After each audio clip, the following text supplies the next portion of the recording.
This reveal is all about exterior and interior design. So Genesis isn't ready to share the specs of this model just yet. Given its sibling specs, we can infer that it is likely to offer two battery sizes, serving up 58 and 77.8 kWh worth of juice, as well as a choice of single or dual motor layout, the latter with a 576 HP output. Given the fact that the GV60 will be positioned as a luxury model, it's likely we could see just the larger battery on the menu, along with all-wheel drive. When it comes to exterior design, the GV60 demonstrates the marque's latest corporate design language with a few popular features offered by EVs at the moment, including flush-fitting door handles. The front of the GV60 features a design optimized exclusively for the electric vehicle. The iconic and progressive two-line quad lamps add character to a refined and voluminous body, the automaker notes.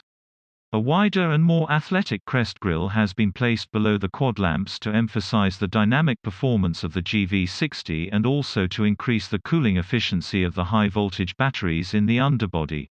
Though the GLC hatchback and sedan went to front-wheel drive in 1981, the rear-wheel drive wagon stayed on sale in North America through 1983. Some dealership tried and failed to sell this car just prior to its arrival here. A very typical 1970s Japanese car interior here. I am guessing the real mileage is 296,461. But there's no way to know for sure. You won't see many 1980 economy cars with air conditioning, so the original purchaser really went crazy with the option list on this car. The cone-shaped speedometer glass was a popular feature in Japanese cars of this area. Supposedly, it reduced glare problems, at the cost of weirdly distorted gauges. The interior is a bit faded but not catastrophically so. It's a great little car. Once the sun roasts patches of paint off, rain and snow cause rust spots like this. Even though the RWD layout constricted interior space, this car still was quite useful for hauling duties. The air conditioning hardware takes up a lot of underhood space.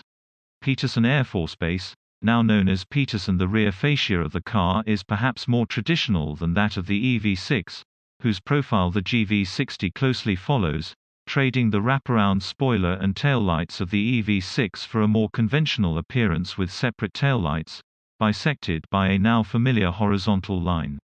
Also, just like the EV6, the GV60 is clearly not aimed at maximizing cargo space behind the rear passengers, featuring a very rakish backlight. When it comes to the interior, the GV60 features a now mandatory dual-screen display, along with some very prominent, floating side screens instead of old-fashioned glass mirrors. The screens look like small tablet computers attached to the pillars, but you'll notice they don't really make exterior mirrors obsolete. The car still features thinner pylons housing cameras to make this whole system work. Another futuristic piece of interior tech is the shift-by-wire crystal sphere, as Genesis calls it. It's definitely a sphere, and it's positioned on the center console, using changing colors to inform the driver when the GV60 is ready to drive.